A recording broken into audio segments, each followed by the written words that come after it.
In a great game of basketball, there are only 4 things that directly affect the outcome of the game. And these 4 things are shooting, rebounding, turnovers, and free throws. These are known as the 4 factors. And you might be wondering, why these 4 stats? Well, the reason we use these 4 stats is that they are the only ways a possession can end in basketball. Every possession ends with a made shot, a defensive rebound, a turnover, or a made free throw.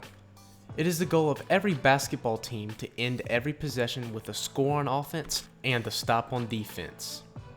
If we can find out the ways a team ends their possessions, we can find out how good they are compared to other teams.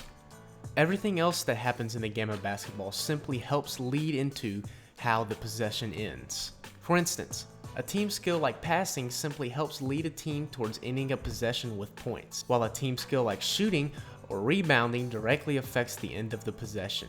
The use of 4 factors was made famous by Dean Oliver's book, Basketball on Paper, which helped change basketball analytics. You can argue that Oliver's 4 factors is actually 8 factors, since when evaluating a team we include both offensive and defensive versions of the 4 factors. So how do we put the 4 factor statistics into practice? For shooting, we use, in my opinion, the most fun stat in basketball, which is effective field goal percentage. I've explained effective field goal percentage before. All it does is it weighs made 3-pointers appropriately. By using effective field goal percentage, we can determine how efficient a team is at shooting the basketball. Effective field goal percentage simply measures how good a team is at scoring from shooting. Next up, we have rebounding. For this, we use offensive rebounding rate, which is the percentage of missed shots rebounded by the offense. Now at first this might seem counterintuitive since possessions cannot end with offensive rebounds, but it would be too complicated to use something like opponent defensive rebound rate, which would count the percentage of missed shots from the offense that are rebounded from the defense, which just overcomplicates things. That is why it's better to stick with offensive rebound rate. Next up, we have free throws.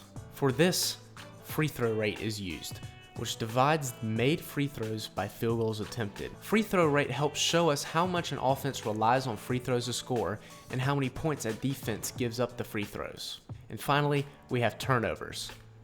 The simplest of all, we use turnover rate. All it shows is the percentage of possessions that end in a turnover. With the addition of turnover rate, that completes the 4 factor statistics. So let's look at an example from the 2020 college basketball season in which we want to evaluate Kansas's offense. We find Kansas's national rank for each of the 4 factors, and we can find what Kansas's offense is best at and what they need to improve at. While we do know Kansas's efficiency, the 4 factors are pieces of the puzzle as to why Kansas performs the way they do. As you can see, if Kansas improved offensive rebounding, which was their worst statistic, they could improve their offense. But it's also possible that if Kansas tried to improve their offensive rebounding, it might not lead to a more efficient offense. Let's say hypothetically Kansas's offense is the most efficient when they space the court by clearing the paint. This would not lead to very many offensive rebounds as only one player is in the paint, but it could lead to efficient scoring if the player is a great finisher. If you bring more offensive players close to the basket to get more offensive rebounds, the paint gets clogged up and it's harder to score. But it just shows that coaches need to think of the real-world consequences before blindly adjusting for poor statistics. Analytics is a tool to help coaching, not the end-all be-all.